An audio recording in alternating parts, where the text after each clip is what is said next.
일본 전역이 뒤흔들린 3분 영상의 주인공. ANA 국제선 승무원 나카무라 레이의 고백이 일본인들의 마음을 완전히 바꿔놓았습니다. 한국이 이렇게 따뜻한 나라였다니, 우리가 얼마나 편견에 사로잡혀 있었는지 깨달았다는 댓글들이 쏟아졌습니다. 나는 나카무라 레이입니다.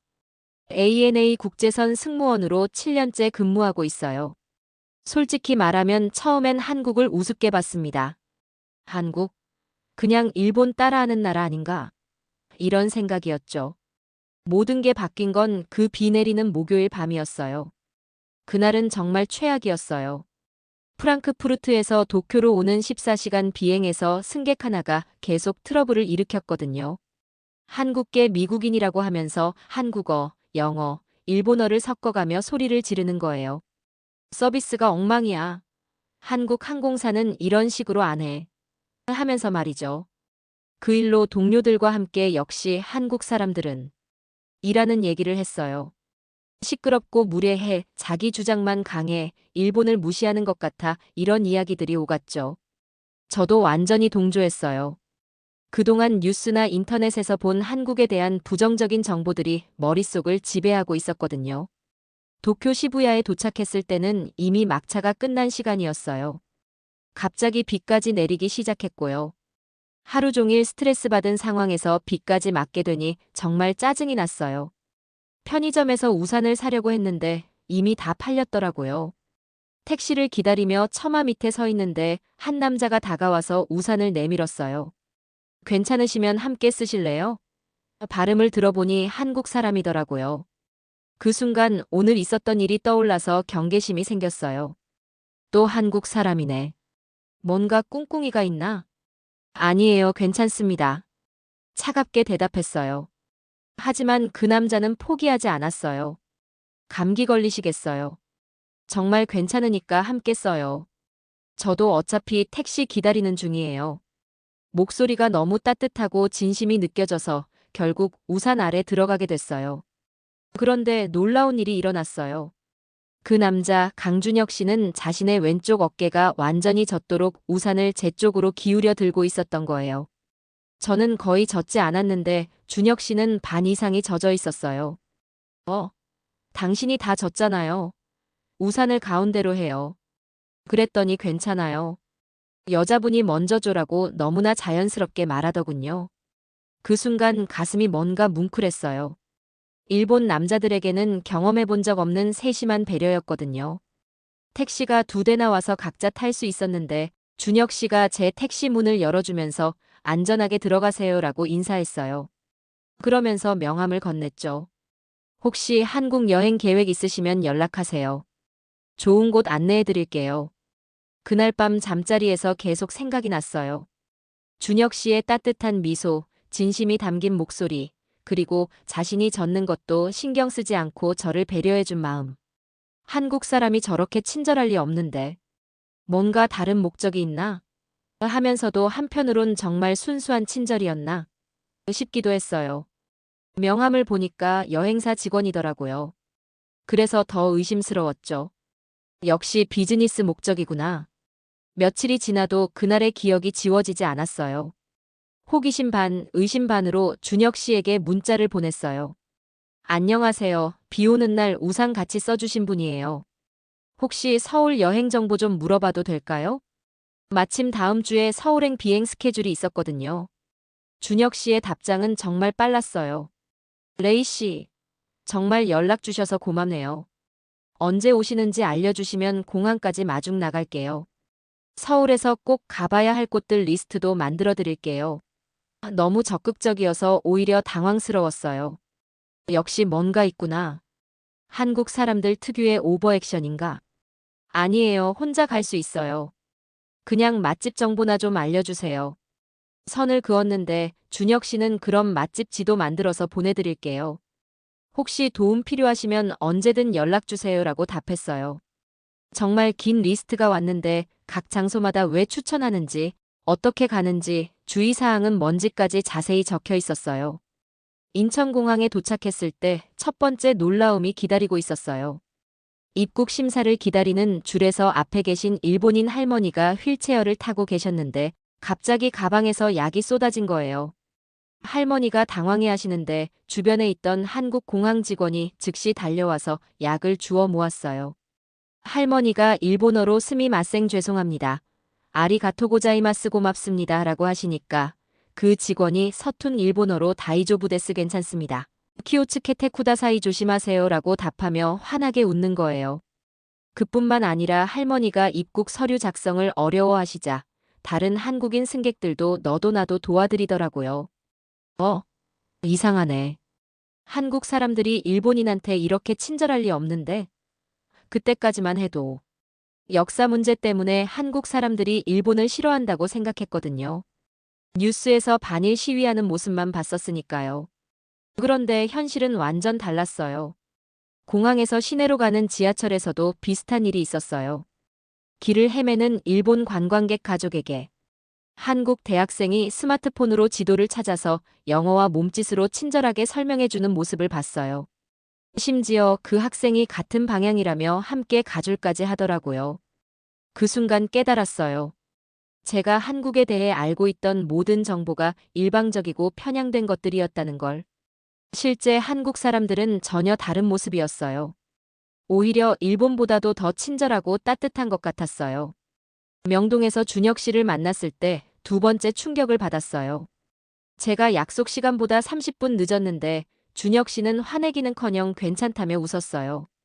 처음 와보는 곳에서 길 찾기 쉽지 않죠. 저도 일본 갔을 때 헤맸어요. 그러면서 따뜻한 음료수를 건네주더라고요. 추우셨을 텐데 이거 드세요. 일본이었다면 30분 늦으면 분명 얼굴이 굳어 있었을 텐데 준혁 씨는 오히려 제가 미안해하지 않게 배려해주는 거예요. 오늘 뭐 보고 싶은 곳 있어요? 특별히 없어요. 그냥 유명한 곳들.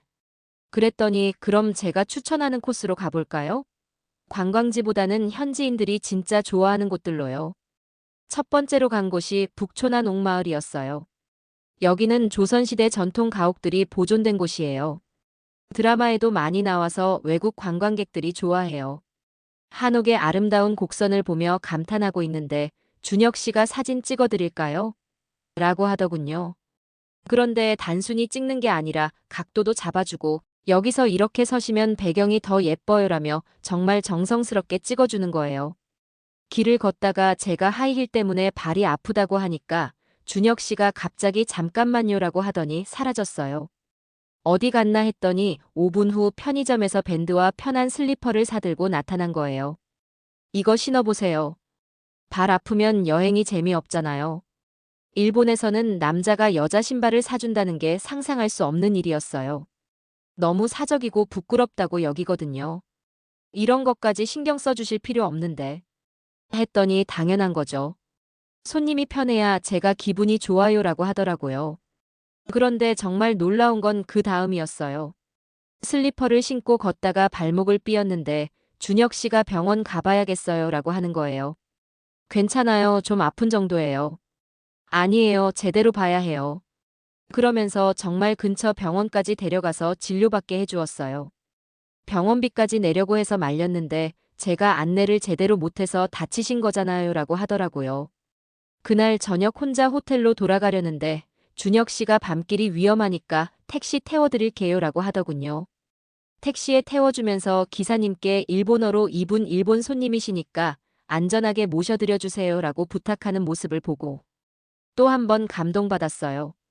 택시가 떠날 때까지 손을 흔들어주는 모습도 정말 따뜻했고요. 호텔에 도착해서 하루를 돌이켜보니 신기했어요. 한국에 대한 제 편견이 조금씩 무너지고 있었거든요. 한국 사람들이 이렇게 세심하고 친절할 줄 몰랐네. 다음 날 준혁 씨가 우리 어머니가 일본 사람 한번 만나보고 싶다고 하시는데 괜찮으시면 집에 놀러 오실래요? 라고 했어요. 솔직히 부담스러웠어요. 일본에서는 외국인을 집에 초대하는 일이 거의 없거든요. 그것도 처음 만난 사람을. 너무 폐가 될 것 같은데. 아니에요. 어머니가 정말 좋아하실 거예요. 일본 음식도 해보고 싶다고 하시거든요. 결국 따라가게 됐는데 그 결정이 제 인생을 바꿨어요. 준혁 씨 집은 평범한 아파트였어요. 엘리베이터에서 내리자마자 김치 냄새가 났는데 이상하게 따뜻한 느낌이었어요. 문을 열고 들어가니 어머니가 나오시더라고요. 50대 후반 정도로 보이는 분이었는데 저를 보시자마자 환하게 웃으며 아이고, 우리 아들 친구구나. 예쁘네, 예뻐. 하시면서 제 손을 잡는 거예요. 일본에서는 처음 만나는 사람에게 절대 이렇게 스킨십하지 않아요. 그런데 어머니의 손길이 정말 따뜻했어요. 진심이 느껴졌거든요. 멀리서 왔는데 많이 먹어야 해. 뭐 먹고 싶어? 일본어는 못하시지만 준혁 씨가 통역해주면서 어머니의 마음을 전해주더라고요. 거실에 앉으니 테이블에 음식이 가득했어요. 김치찌개, 불고기, 나물 반찬들. 일본 음식 입에 안 맞을 텐데 괜찮을까? 어머니가 걱정하시더라고요. 그런데 김치찌개를 한 숟가락 떠먹는데 정말 맛있는 거예요. 맛있어요. 했더니 어머니가 너무 좋아하시면서 직접 반찬을 떠서 제 입에 넣어주시는 거예요. 맛있어? 우리 집 김치가 제일 맛있어. 더 먹어, 더 먹어. 그 순간 정말 눈물이 날 것 같았어요. 언제 이런 무조건적인 사랑을 받아봤나 싶어서. 일본에서는 가족끼리도 이렇게 표현하지 않거든요. 왜 눈물이 나? 어머니가 당황하시며 휴지를 가져다 주시면서 매워. 맵다고 해. 다른 거 줄까? 하시더라고요. 아니에요. 너무 맛있고 따뜻해서요. 준혁 씨가 통역해드리니 어머니가 더욱 좋아하시면서 이 애가 참 마음이 예쁘네. 우리 아들이 좋은 친구 만났구나 라고 하시더라고요. 식사 후에 어머니가 한국 온 기념으로 한복 입어봐라 라고 하시면서 옷장에서 한복을 꺼내 오셨어요. 연한 분홍색 치마와 흰색 저고리였는데 정말 예뻤어요. 어머니가 직접 입혀주시면서 어머, 정말 예쁘네. 한국 사람 같아라고 하시더라고요. 거울을 보는데 너무 예뻐서 깜짝 놀랐어요. 어머니가 머리도 예쁘게 쪽지고 비녀까지 꽂아주시고 사진도 찍어주셨어요. 일본에 가서 친구들한테 자랑해라. 한국 와서 한복 입었다고. 그러면서 한복 입은 사진을 여러 장 찍어주시는데 마치 친딸을 대하는 것 같았어요. 저녁 늦게까지 이야기를 나눴는데 어머니가 일본에 대해서도 궁금한 게 많다고 하시더라고요. 일본 음식은 어떻게 만들어? 일본 사람들은 어떻게 살아? 편견 없이 순수하게 궁금해하시는 모습이 인상적이었어요. 마지막에 어머니가 김치를 담아서 주시면서 이거 가져가서 먹어. 일본에서 파는 김치는 맛없어라고 하시더라고요. 그리고 또 놀러와. 다음에 오면 불고기 해줄게라고 하시면서 꼭 안아주셨어요. 그 순간 정말 가족이 된 것 같은 느낌이었어요. 셋째 날, 준혁 씨와 한강공원을 걸었어요. 날씨도 좋고 강변 풍경도 아름다웠는데 치킨과 맥주를 먹으며 여유롭게 시간을 보내고 있었어요. 한국 사람들은 이런 걸 자주 해요? 네, 치맥이라고 해서 한국 사람들이 정말 좋아하는 문화예요. 돈 많이 안 들이고도 행복할 수 있죠. 그때 갑자기 한국어로 울음소리가 들렸어요. 돌아보니 5살 정도 된 아이가 혼자 울고 있었어요. 길을 잃은 것 같았어요. 준혁 씨가 즉시 자리에서 일어나서 아이에게 달려갔어요. 어떻게 된 거야? 엄마는 어디 있어? 아이를 안아주며 달래기 시작했어요. 엄마. 엄마가 없어. 아이가 울먹이자 준혁 씨가 괜찮아, 괜찮아. 엄마 금방 찾을 거야. 누나랑 같이 찾아보자라고 하면서 저를 보더라고요. 준혁 씨는 지나가는 사람들에게 부탁해서 경찰서에 신고하고 아이가 좋아할 만한 과자와 음료수를 사주고 아이를 달래기 위해 스마트폰으로 동요를 틀어주기도 했어요. 아이가 조금 진정되자 엄마 얼굴이 어땠어? 뭘 입고 있었어? 라고 차근차근 물어보더라고요. 30분 정도 지나니 아이 엄마가 경찰관과 함께 나타났어요. 엄마가 아이를 보고 울면서 달려오는데 준혁 씨에게도 절을 하며 정말 고맙습니다. 어떻게 감사를 드려야 할지 라고 하더라고요. 그런데 준혁 씨는 당연한 일한 거예요. 애가 다치지 않아서 다행이에요 라고 하더군요. 그 모습을 보며 깨달았어요. 이 사람은 정말 따뜻한 마음을 가졌구나. 아이를 도와주는 동안 준혁 씨의 표정이 정말 진심 어렸거든요. 남의 일인데도 자신 일처럼 걱정하고 최선을 다하는 모습이 감동적이었어요. 준혁 씨는 왜 이렇게 친절해요? 모르는 사람인데도. 친절한 게 아니라 당연한 거 아닌가요? 어려운 사람 보면 도와야죠. 저도 외국에서 도움받은 적 많거든요. 그 대답에 마음이 울렸어요. 일본에서도 이런 일 있으면 도와주나요? 제가 물어보니 준혁 씨가 잠깐 생각하더니 글쎄요. 일본 분들은 좀 조심스러워 하시는 것 같아요. 괜히 나서면 트러블이 될까봐. 하지만 마음은 똑같으실 거예요 라고 하더라고요. 그 순간 깨달았어요. 한국과 일본의 문화적 차이를. 한국 사람들은 좀 더 직접적이고 적극적으로 도움을 주는 반면 일본 사람들은 조심스럽게 거리를 두는 편이구나. 그날 밤 호텔에서 혼자 생각해 봤어요. 3일 동안 경험한 한국이 정말 새로웠거든요. 사람들의 따뜻함, 자연스러운 친절함, 그리고 가족 같은 정.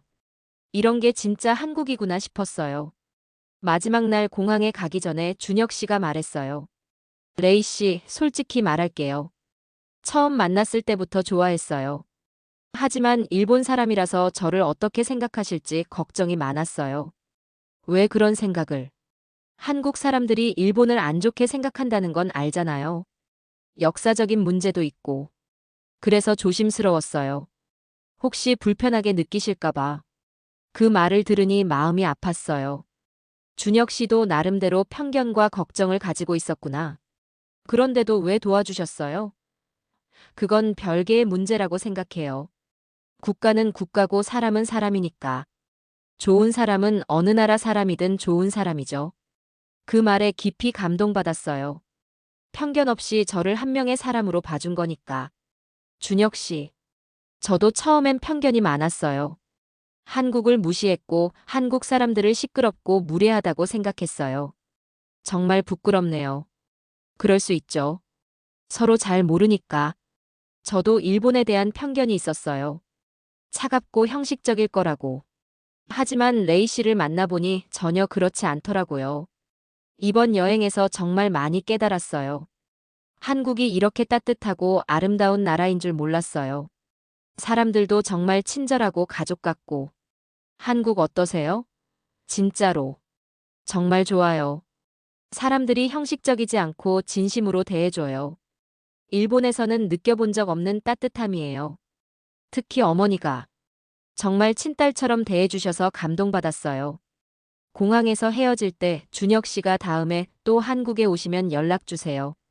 더 좋은 곳들 보여드릴게요 라고 했어요. 네, 꼭 연락드릴게요. 정말 고마웠어요. 이번 여행은 제 인생을 바꿔놨어요. 그때 준혁 씨가 작은 선물 상자를 건넸어요. 별거 아니에요. 한국 기념품이라고 생각하시고. 나중에 열어보니 어머니가 직접 만드신 매드 팔찌였어요. 카드에는 또 만날 수 있기를 바라며 준혁 어머니가라고 한국어와 일본어로 적혀 있었어요. 비행기 안에서 그 팔찌를 보며 눈물이 났어요. 3일 동안의 경험이 정말 꿈 같았거든요. 한국에 대한 제 편견이 얼마나 잘못된 것이었는지, 그리고 진짜 한국이 얼마나 따뜻한 나라인지 깨달았어요. 도쿄로 돌아간 후 동료들에게 한국 이야기를 했어요. 한국이 그렇게 좋았어? 시끄럽고 무례하다던데? 사치코가 의아해하며 물었어요. 전혀 아니에요. 오히려 일본보다 더 따뜻해요. 진심으로 대해주거든요. 설마. 그 남자가 잘해줘서 그런 거 아니야? 한국 남자들 처음엔 친절한 척하다가 나중에 변한다던데. 미키가 냉소적으로 말했어요. 아니에요. 그 분뿐만 아니라 만난 모든 사람들이 친절했어요. 공항 직원들, 지하철에서 만난 사람들, 식당 사장님들까지. 정말? 그럼 한국어 배워볼 생각은 없어? 유리가 관심 있어 하더라고요. 사실. 생각해보고 있어요. 다음에 또 가고 싶거든요. 그러자 동료들이 깜짝 놀라더라고요. 레이가 한국에 빠진 건 처음 보네. 집에 와서 준혁 씨에게 감사 메시지를 보냈어요. 무사히 도착했어요.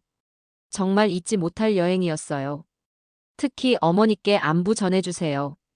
한복 입은 사진 정말 예뻐요. 금방 답장이 왔어요. 어머니가 정말 좋아하실 거예요. 레이 씨 사진을 액자에 넣어서 거실에 걸어두셨거든요. 액자에? 깜짝 놀랐어요. 처음 만난 외국인 사진을 액자에 넣어둘 정도로 좋아해 주신 거예요. 그 마음이 너무 고마웠어요. 그날부터 한국어 공부를 시작했어요. 온라인 강의도 듣고 한국 드라마도 보고 K-팝도 들어보고 처음엔 어려웠지만 점점 재미있어졌어요. 한국 문화를 더 깊이 이해할 수 있었거든요. 한 달 후 준혁 씨가 도쿄에 출장 온다는 연락을 받았어요. 혹시 시간 되시면 만날 수 있을까요? 레이 씨가 일본 안내해 주시면 좋겠는데. 너무 기뻤어요. 다시 만날 수 있다니. 공항에서 준혁 씨를 만났을 때 반가운 마음이 정말 컸어요. 어떻게 지내셨어요? 한국어 공부하고 있어요. 아직 서툴지만. 한국어로 인사했더니 준혁 씨가 정말 놀라며 좋아했어요. 이번엔 제가 도쿄 안내를 해드렸어요. 아사쿠사, 우에노, 하라주쿠. 관광지들을 돌면서 일본 문화를 설명해드렸죠. 그런데 놀라운 건 일본 사람들의 반응이었어요. 전철에서 한국어로 통화하는 준혁 씨를 째려보는 사람들, 식당에서 외국인이라고 불친절하게 대하는 직원들. 그걸 보며 부끄러웠어요. 우리가 한국 사람들보다 더 배타적이구나. 미안해요. 일본 사람들이 좀 차가운 편이에요. 사과했더니 준혁 씨가 괜찮아요. 어느 나라나 그런 사람들은 있죠. 레이 씨 같은 분도 있으니까라고 위로해 주더라고요. 그날 저녁 준혁 씨와 이야기를 나누면서 확신했어요. 이 사람과 더 가까워지고 싶다고. 단순히 친구가 아니라 더 특별한 사이가 되고 싶다고. 6개월 동안 준혁 씨와 꾸준히 연락했어요. 카카오톡으로 일상을 공유하고 화상통화로 얼굴도 보고. 한국어 실력도 많이 늘었어요. 준혁 씨가 선생님이 되어서 발음도 교정해주고 새로운 표현들도 알려줬거든요. 레이 씨, 한국어 정말 많이 늘었네요. 이제 일반 대화는 문제 없을 것 같아요. 준혁 씨 덕분이에요. 좋은 선생님이 있으니까. 그런 대화들이 정말 행복했어요. 어느 날 준혁 씨가 진지하게 말했어요. 레이 씨, 저 고백할 게 있어요. 심장이 빨리 뛰기 시작했어요. 뭔가요? 사실 저 레이 씨 좋아해요. 처음 만났을 때부터. 하지만 국적이 다르고 멀리 떨어져 있어서 말 못했어요. 그 순간 저도 제 마음을 깨달았어요. 준혁 씨를 단순한 친구 이상으로 생각하고 있었다는 걸. 저도 준혁 씨 좋아해요. 하지만 이게 맞는 걸까요? 너무 다른 환경에서 살고 있는데. 사랑의 국경이 있나요? 서로 좋아하면 되는 거 아닌가요? 준혁 씨의 말에 마음이 움직였어요. 맞아요. 사랑의 국경이 어디 있겠어요. 그해 크리스마스에 저는 다시 한국에 갔어요. 이번에는 연인으로서. 준혁 씨 어머니를 다시 만났을 때 어머니가 정말 좋아하셨어요. 우리 딸 왔네. 한국어도 많이 늘었고. 그러면서 제 손을 꼭 잡으시더라고요. 어머니, 준혁 씨와 사귀고 있어요. 떨리는 목소리로 말했더니 어머니가 환하게 웃으시며 당연하지. 서로 좋아하는데. 뭘 그러니? 우리 아들이 좋은 며느리 만났네라고 하시더라고요. 그 순간 정말 한국 가족의 일원이 된 기분이었어요. 조건 없이 받아주시는 사랑이 너무 고마웠어요. 1년 후 저는 큰 결정을 했어요. 한국으로 이주하기로 한 거예요. 아시아나 항공에서 승무원으로 일할 기회가 생겼거든요. 동료들은 미쳤다고 했지만 전혀 후회되지 않았어요. 정말 괜찮아? 일본 떠나서 한국에서 사는 거? 부모님이 걱정하셨어요. 괜찮아요. 한국은 정말 좋은 나라예요. 그리고 준혁 씨와 함께라면 어디든 행복할 것 같아요. 한국에 와서 정착하는 과정이 쉽지는 않았어요. 언어의 벽, 문화의 차이, 새로운 직장.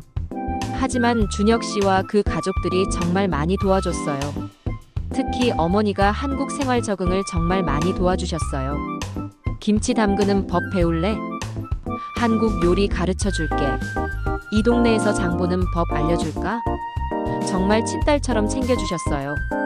그리고 놀라운 건 한국 사람들의 반응이었어요. 일본에서 온 며느리라고 하면 대부분 잘 오셨다며 환영해 주시더라고요. 일본 음식도 맛있고 문화도 좋던데. 서로 배울 게 많을 거야. 2년 후 준혁 씨와 결혼했어요. 결혼식에는 일본에서 부모님과 친구들이 오셨어요. 처음엔 어색해하시던 부모님도 한국 음식을 드시고 한국 전통 혼례를 경험하시면서 점점 마음을 여셨어요. 한국 음식이 생각보다 맛있네요. 일본 어머니가 말씀하시더라고요. 음식은 마음이에요. 정성껏 만들면 어느 나라 음식이든 맛있어요. 준혁 씨 어머니의 답변이었어요. 그날 양국 부모님들이 서로 건배하시는 모습을 보며 눈물이 났어요. 국경을 넘나드는 진짜 가족의 탄생이었거든요. 신혼여행은 제주도로 갔어요. 한국의 아름다운 자연을 만끽하면서 준혁 씨와 미래 계획을 세웠어요. 아이가 생기면 이중 언어로 키우고 싶어요. 한국과 일본 두 문화 다 경험할 수 있게. 좋은 생각이에요. 편견 없는 아이로 키우자고요. 결혼 1년 후 딸이 태어났어요. 이름은 사랑이라고 지었어요. 한국과 일본을 사랑으로 연결해준 소중한 아이니까요. 사랑이가 태어나자 양쪽 할머니가 모두 달려오셨어요. 우리 손녀 정말 예쁘다. 일본 할머니가 사랑이를 안으며 말씀하셨어요. 한국에서 태어났으니 한국 이름도 있고 좋네요. 한국 할머니도 일본 피도 반 섞여 있으니 예쁠 수밖에 없지라고 하시더라고요. 두 할머니가 서로 손녀 자랑하시는 모습이 정말 보기 좋았어요. 이 아이 덕분에 우리가 진짜 가족이 됐네요. 제가 말씀드리니 두 분 다 고개를 끄덕이시더라고요. 사랑이 돌잔치를 할 때는 정말 특별했어요. 한국식 돌상도 차리고 일본식 기념품도 준비했어요. 양국 친지들이 모두 모여서 사랑이를 축복해 주시는 모습이 감동적이었어요. 이 아이가 자라서 한일 관계 개선에 기여할 수 있으면 좋겠어요. 준혁 씨가 말했어요. 네, 편견 없이 두 문화를 이해하는 아이로 키우고 싶어요. 지금 저는 서울에서 정말 행복하게 살고 있어요. 아시아나 항공에서 국제선 승무원으로 일하면서 한국의 아름다움을 세계에 알리는 일을 하고 있어요. 한국어도 이제 거의 완벽하고 김치도 직접 담글 수 있어요. 무엇보다 준혁 씨 가족들이 진짜 가족처럼 대해줘요. 아플 때 챙겨주고 기쁠 때 함께 웃어주고 명절 때는 온 가족이 모여서 전통 음식도 만들고 이야기도 나누고 한국 와서 후회 안 해? 가끔 일본 친구들이 물어봐요. 전혀요. 여기서 진짜 사랑과 가족을 만났어요. 그리고 한국이 이렇게 멋진 나라인 줄 진짜 몰랐어요. 일본에 있을 때는 몰랐던 한국의 매력들을 지금도 계속 발견하고 있어요. 사계절의 아름다움, 따뜻한 사람들, 깊이 있는 문화, 그리고 끊임없이 발전하는 역동성까지. 최근에는 한일 문화 교류 모임에서 통역 봉사도 하고 있어요. 제 경험을 바탕으로 양국 사람들의 편견을 없애는 일을 하고 있거든요. 서로 다르지만 똑같이 따뜻한 마음을 가진 사람들이에요라고 항상 말해요. 이 이야기를 들려드리는 이유는 편견 때문에 놓치는 좋은 인연들이 너무 많다는 걸 말씀드리고 싶어서예요. 저도 처음엔 한국에 대한 편견이 가득했지만 직접 경험해보니 완전히 달랐어요. 한국 사람들의 따뜻함과 진심, 그리고 가족 같은 정을 경험하고 나니 세상이 완전히 달라 보였어요. 형식보다는 마음을, 체면보다는 진심을 중시하는 문화가 정말 아름다웠어요.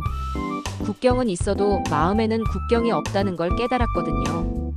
서로 다른 문화, 다른 언어를 사용하지만 따뜻한 마음만큼은 똑같더라고요. 만약 이 글을 보시는 분 중에 다른 나라 사람들에 대한 편견이 있다면 한 번만 열린 마음으로 만나보세요. 분명 새로운 세상이 보일 거예요. 저처럼 말이에요. 사랑에는 국경이 없고 진심은 언어를 뛰어넘는다는 걸 저는 한국에서 배웠습니다. 지금도 매일 행복하게 살면서 두 나라의 아름다운 문화를 아이에게 전해주고 있어요. 한국 정말 사랑합니다. 그리고 이 모든 인연을 만들어준 그 비 내리는 밤에 감사해요. 우산 하나가 제 인생을 완전히 바꿔놓았으니까요.